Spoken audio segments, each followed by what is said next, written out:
Farg'ona shahrining eng zo'r lokatsiyasidan 3 xonali kvartira jihoz texnikalari bilan zarilma do'stlar. Xarid qilmoqchimisizlar? Akalar, opalar, hoji tog'alar, ekranga yaqinroq keling. Bitta shunaqangi joy topib qo'ydim.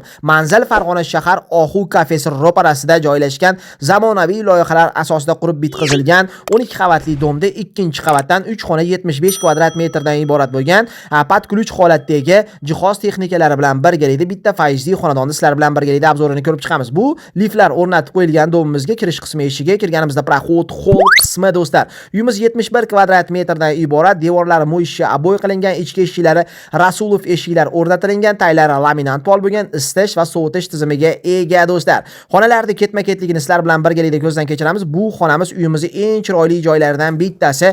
Mehmonxona, gulomlar, pardalar, undan tashqari yumshoq mebellar, konditsionerlar va televizorlari bor. Uyimizda faqatgina ko'rpa to'shak, idish tovog'i chiqib ketadi. Xolos do'stlar, qolgan barcha narsalar qolarkan. Uyimizning narxi 71 ming dollar baho so'ralyapti. Albatta o'tib beradigan joyi bor. Kadastr hujjatlari notariusga tayyor, kommunikatsiya tizimidan umuman muammo yo'q. Uyimiz oldida mashinaga, parkovkaga joy, maktablar, bog'chalar yaqin joyda. Bu uyimizni sanuzel, hojatxonasi, dushovoylar qilib qo'yilgan, devorlar, yerlar 100% kafil qilingan, vannalarimiz bor, rakvina, unitazlarimiz bor ekan do'stlar. Keyingi xonalarga o'tamiz. Keyingi xonamiz bu uyimizni bolalar xonasi, hozirgi kunda kattalar yotoqxonasi sifatida ishlatilyapti. Bu yerda ko'rib turgan barcha jihozlaringiz hammasi qoladi do'stlar. Havas qildingizmi? Bunday izohlarda inshaalloh so'zini yozib ketishni unutmang. Keyingi xonaga o'tamiz. Keyingi xonamiz bu uyimizni kattalar yotoqxonasi, televizorlari, shifonyerlari, gilom pardalari va spalni garniturlari bor ekan. Qarang, juda ham did bilan bezatib qo'yilgan ekan. Uy egalari bizga aytishdiki, Sergap Azizbek ushbu xonadonni o'zimiz uchun ta'mirdan chiqargandik. Ba'zi bir sabablarga ko'ra ushbu xonadon hozirgi kunda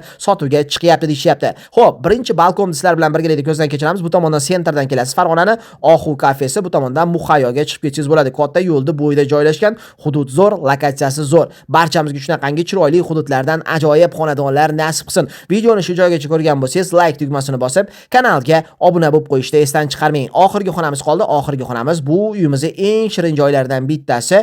Oshxona qismini sizlar bilan birgalikda ko'zdan kechiramiz. Mana o'sha oshxona do'stlar. Oshxonamizda ham barcha jihoz texnikalari bor, hamma sharoitlar bor. Faqatgina yashab bersangiz bo'lgani do'stlar. Qarang, hamma yo'q bor. Faqatgina shunchaki kirib ushbu xonadonda yashab berilsa bo'lgani. Juda ham chiroyli holatda va oshxonaning o'zini alohida balkon qismi bor. Shundoqgina dvor qismiga qarab turibdi. Bu yopiq dvor do'stlar. Shundoqgina uyimizning tagida mashinaga, parkovkaga joyimiz bor. Manzillarni yana bir karra eslatib o'tishga harakat qilaman. Farg'ona shahar Ohu kafesi ro'parasida 12 qavatli zamonaviy loyihalar asosida qurib bitkazilgan domda 2-qavatidan 3 xona 71 kvadrat metrdan iborat bo'lgan, 100% jihoz texnikalari bilan birgalikda ushbu faizli xonadonimiz sotuvga qo'yilyapti. Startoviy narxi 71 ming dollar baho so'ralyapti. Albatta o'tib beradigan joyi bor. Kimgadir qiziq bo'ladigan bo'lsa, bemalol pastdagi raqamlardan ma'lumotini olib, joyiga borib ko'rib, bemalol joy egasi bilan savdolashib ushbu xonadonda xarid qilishlaringiz mumkin. Sizlar bilan doimgidek Sergap Azizbek uning jamoasi bo'ldi. Keyingi videogacha xayr, hurmatli obunachilarim, o'zlaringni ehtiyot qilinglar. Fikrlaringni izohlarda kutib qolaman. Kimga qatdan qanaqa uy kerak bo'lsa, bemalol yozib qoldirib, uyimizni, videomizni 1 dan 5 son bo'yicha baholab qo'ying.